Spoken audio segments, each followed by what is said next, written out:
Okay, welcome everybody to this concert evening under the web audio conference.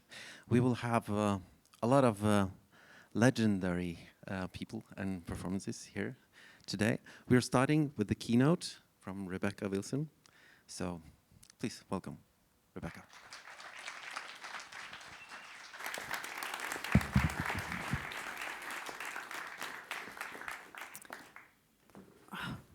Thinking where the best place to stand is so you can read that stuff here. I can't see any of you because of the lights, it's great. I'm Rebekah, and before I start, I want to say thank you to the organizing team here. We all know how much work goes into something like this, and when it's been working as seamlessly today as things do, we know there's a huge amount of effort involved. So if we could just thank the organizers right now, that would be great.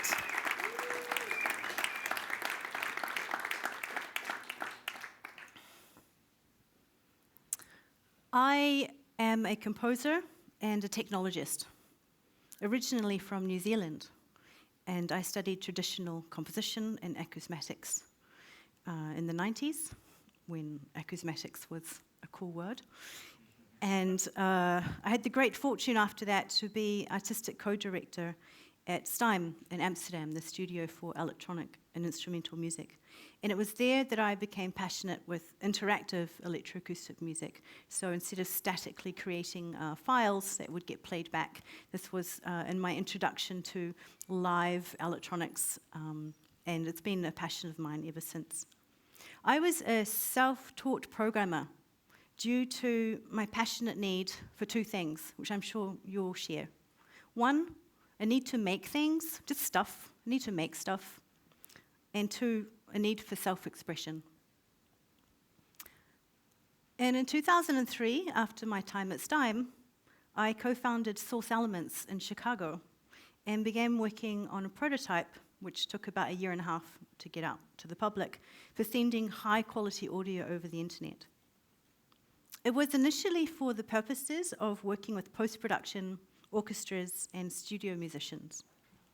It was not even a consideration at that time. It did not enter our minds that we might use it for music making together.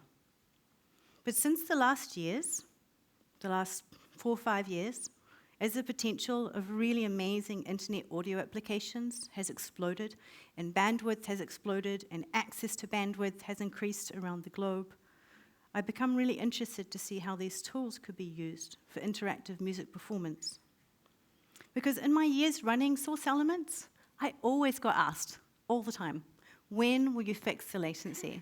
When will I make the latency go away?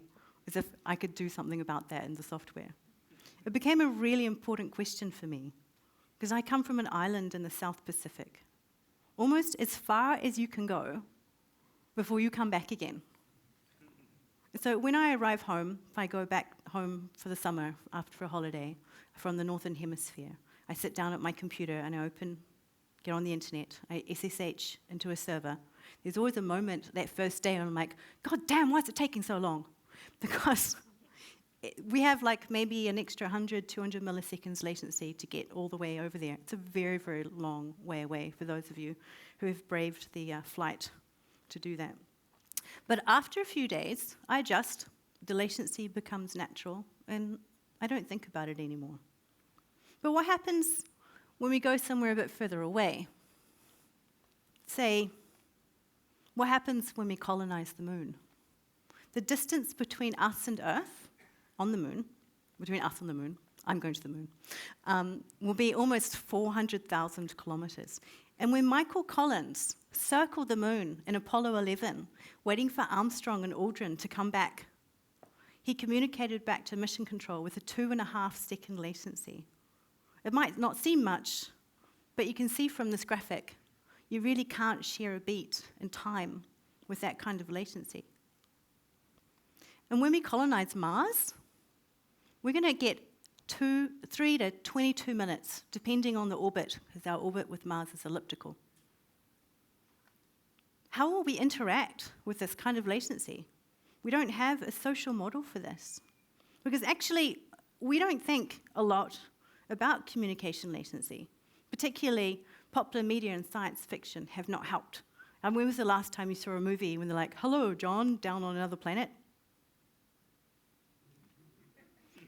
Yes, oh, it's all right, can't get that, but you know what I mean. The only movie I saw recently that did that was The Martian, so yay for them. Though in science fiction, to be fair, they also have time travel, so what do I know? But for us in reality, early 21st century physics still holds. So consider the High Seas experiment, the Hawaii Space Exploration Analog Simulation. In the Hawaiian desert, they shut, and this program's been going for a while, they shut in Martian hopefuls in a small building in the desert and pretend they're on Mars. They have to go outside, they have to wear spacesuits. And on the inside, the first crew commander, Angelo Vermeulen, told me that they also have a 20-minute delay for communications back to mission control, which is fantastic. So they really got to experience how isolated it was being on Mars and how far away they were. And bear in mind, when there's the sun between us and Mars, there's going to be radio silence. How will we manage galactic and interstellar travel? These distances are unimaginable for us. When we think of communicating interactively, as humans, we evolved to communicate at really close quarters. Even though we have some latency, to our brains, it's natural and we are accustomed to it. We evolved to coordinate our actions and our interactions to this short latency, how we move in time together, how we respond to each other gesturally. High latency really messes with our sense of timing. It disrupts performance, and it absolutely destroys behavior learned over millennia, communicating what we perceive as natural latency. And in this century and more,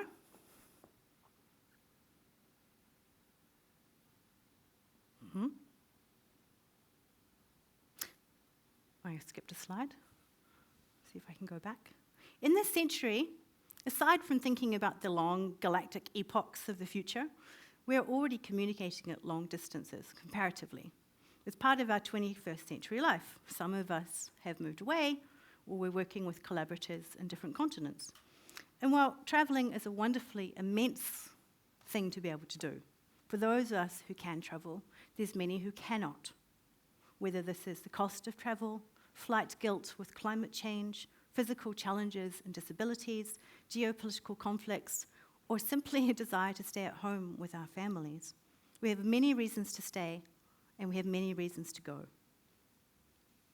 The internet makes us feel close, but not close enough.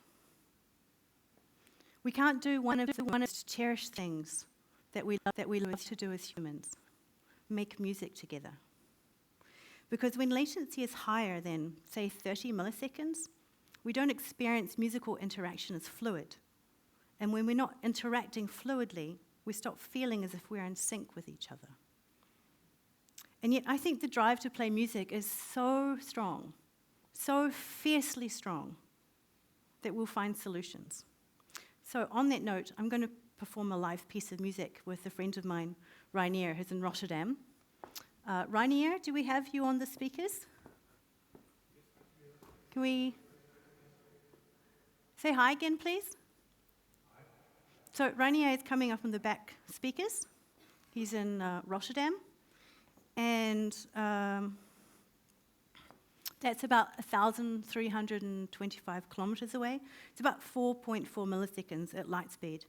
And we're connecting using a custom web RTC app that I built called Source Connect Now.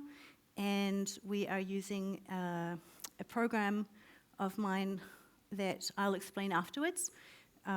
You'll see some things happening on the screen, and some noises will happen, and I hope you enjoy it. So, just one moment, please.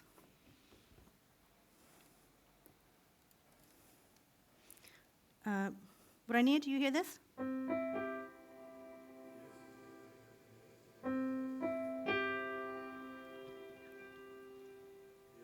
Great. I'll just be a minute, or less. Just putting on some gear. Okay, let's see what we can do here.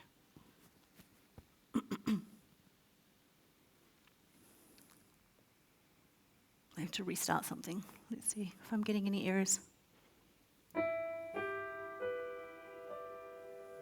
Not yet. I'll let you know. Okay, it seems to be working. And here we go.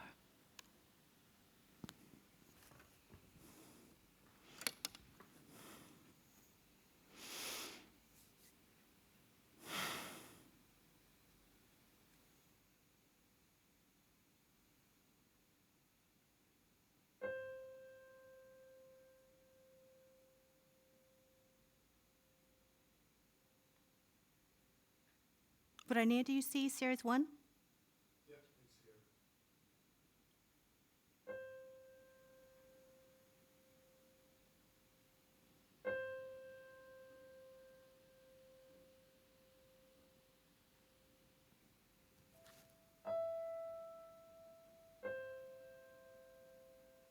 Are we hearing his piano?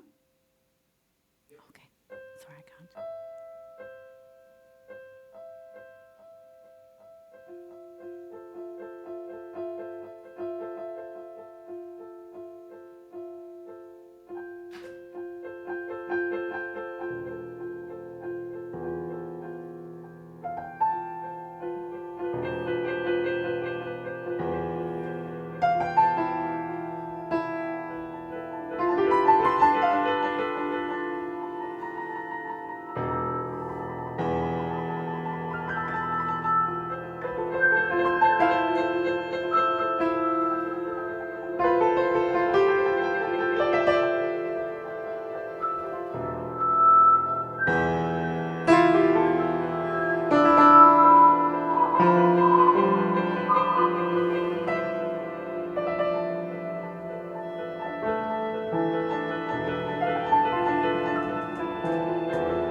Thank you, Rainier in Rotterdam.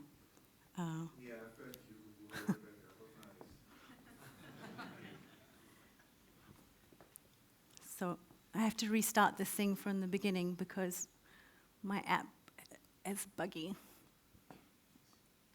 Come on.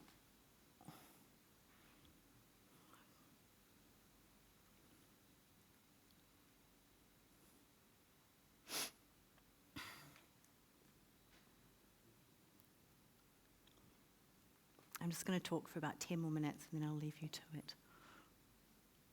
Okay, there we were. So, here.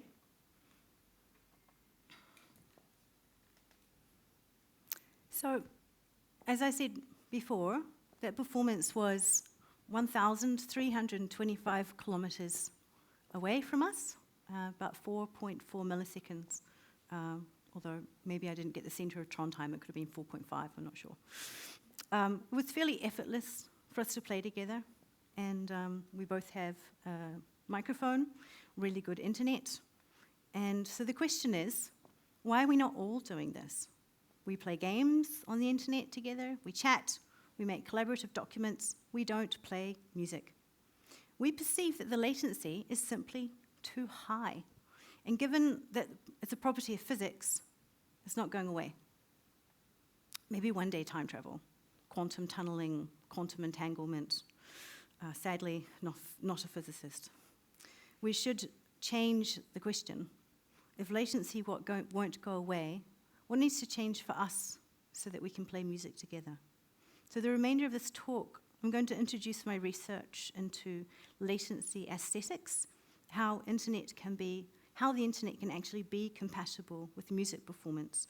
And then hopefully, if I'm not running out of time, I can just show you technically what happened here. If we do run out of time, just come and ask me, I can show you. So while there are a number of really amazing experiments and research projects going on, as it stands today, there's no strong cultural movement of playing music together on the internet. And the first reason is latency, as I've discussed. And in performance, there's actually a lot more latencies than we like to think about. For example, now with the performance with Rainier, we have the software processing latency in Chrome. I was using WebRTC in Chromium. And we've got I/O latency for the digital I/O. We have the transmission, packetization, buffering, the transmission over the internet itself. It goes through probably at least 10 hops, maybe more. And then we need extra buffers on the other side for error correction, decoding of opus codec, and extra processing latency to mask any missing packets. Not to mention air propagation of sound, CPU and I/O latency on Rainier's side. And then we have the neurological, emotional, and cognitive latencies.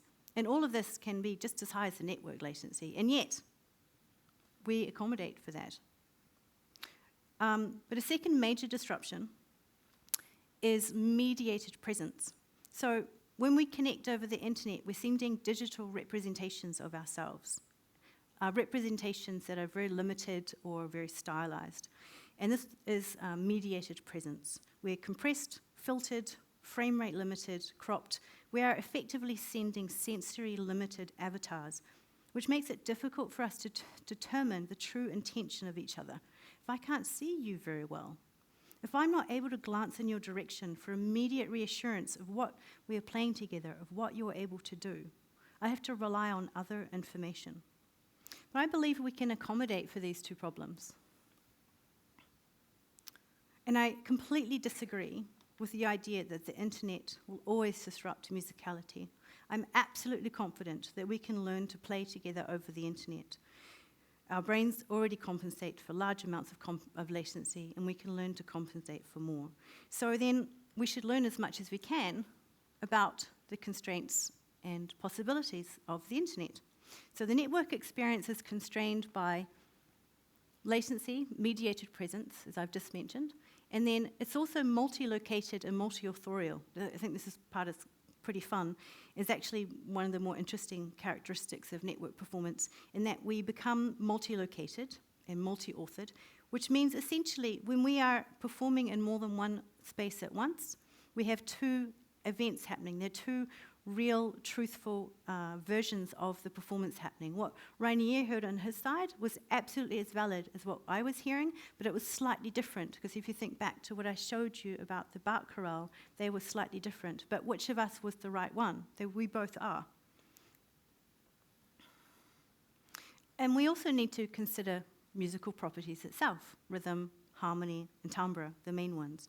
And how we manage these properties depends on how we manage latency, mediated presence, and the multi-authorial aspects. So given this core group of characteristics, we can find an unlimited number of aesthetic approaches to work with this. And I'm going to present 4 of them here, which I've been using myself for a few years. And firstly, harmony, because latency absolutely messes with it. We expect to hear 2 notes when they play at once within a very, very short time frame. We hear them as a chord, but as soon as you get that skewed, the verticality gets skewed, we start hearing them as melodic content. Oh, I just thought I already played you something, and I didn't, because I did it in my rehearsal. So now you'll see it. So this is a very short excerpt of a Bach chorale, and you'll just hear right now what it would sound like we're in the same room with each other.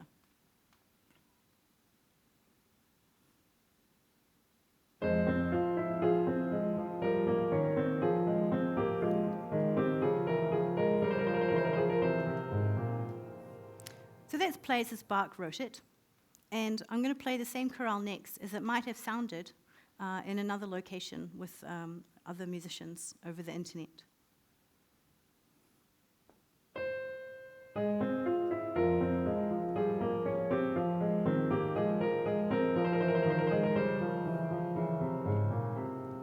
This is no longer correct harmony in the traditional sense, and the yellow lines show how skewed that synchronization is with the harmonic result. And a third possibility.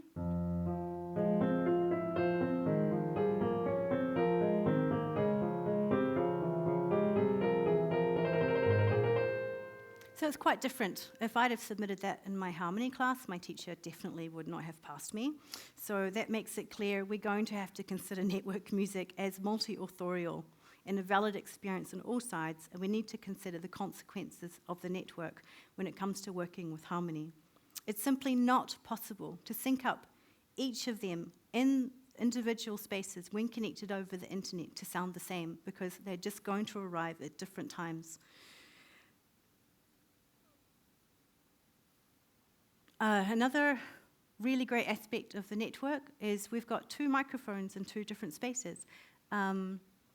Rainier was wearing headphones, but if we had have had a sound engineer on his side, or if he had been in a concert hall, we could have had his speakers open as well, and then we could have actually worked with some acoustic resonance and really having some beautiful feedback, working with the feedback and the resonance of the frequencies of the room. There's some really, I think, quite beautiful things that we can do with timbral fusion, some new instruments, new sonic sounding instruments. And thirdly, very importantly, we are post-digital. It is an undeniable part of us. It is inevitable. The lives that we lead now are digital, because we are leading digital lives, and the digitalness is also a reference to our life. And because the transmission is digital, our representation on the other side is digital. We don't have any original analog or sensory information on the other side at all. So we can really choose how we want to re-represent ourselves. We can put ourselves back together in different ways on the other side. There's absolutely no obligation to reproduce reality. And the fourth aesthetic I'll mention here today, and then I will go into a bit more detail on that, is performative relationships, which require that to play music. One of the grounding requirements of us playing music together is that we flow, and we have mutual trust. But how can we do that when there's latency? And how can we do that when we can't see each other properly? And how can we do that when we don't know who is playing from what speakers? How can we communicate clearly when our timbres and harmonies are blurred? But I'm firmly of the belief that we can solve these problems with the same technology that we use to make them. An example of this was the performance with Rainier. So it used analytical tools to present to us as the performers. You saw the score there. We were both reading exactly the same score. It was slightly different for us because it was using a local random generator, so sometimes the glitches look a bit different, but overall we had the same kind of motion towards the structure. And so what we're simply doing is classifying patterns using a convolution neural network, and it does add extra latency, but classification isn't, because classification isn't instantaneous, but we're already working with latency over the internet, so it doesn't really seem to matter that we're adding a bit more. And just before I go into the technical details of that, I think I've still got a couple of minutes. I just wanted to thank my collaborators on this project, Adam, who wrote the JavaScript score, and Muhammad, who worked with me on the training and model and made it much, much faster than I had, which was really fantastic. So basically, I trained the computer to listen to certain phrases, and you saw each of those, there were the 5 phrases in the score that were repeated. And then we also trained the machine to detect whether or not those phrases might be played at the same time by us. So I had those 2 classification events that we were seeking. And the score just listens for events and moves the music along. And why this works for us, I've done 3 performances now with this technology, with various sizes of musicians, of ensembles, and it works because we are trusting the score. The score is telling us what the other side is playing. Sometimes I could hear Rainier playing one of the phrases, and then I could choose to do that, but sometimes I can't because there's a lot going on. I'm busy trying to think about what I'm doing, or there's a really high volume sound of the electronics, but the score knows because they're both getting both on our sides are getting a clean feed of the piano, and it can tell us exactly what's happening, and that's why the score is really effective for us. It gives us a sense of being together in time. We probably wouldn't even need to hear each other, even if we just wanted to watch the score and assume what was going on the other side sort of matched. So I have no doubt that there's a new age of digital remote music making to come.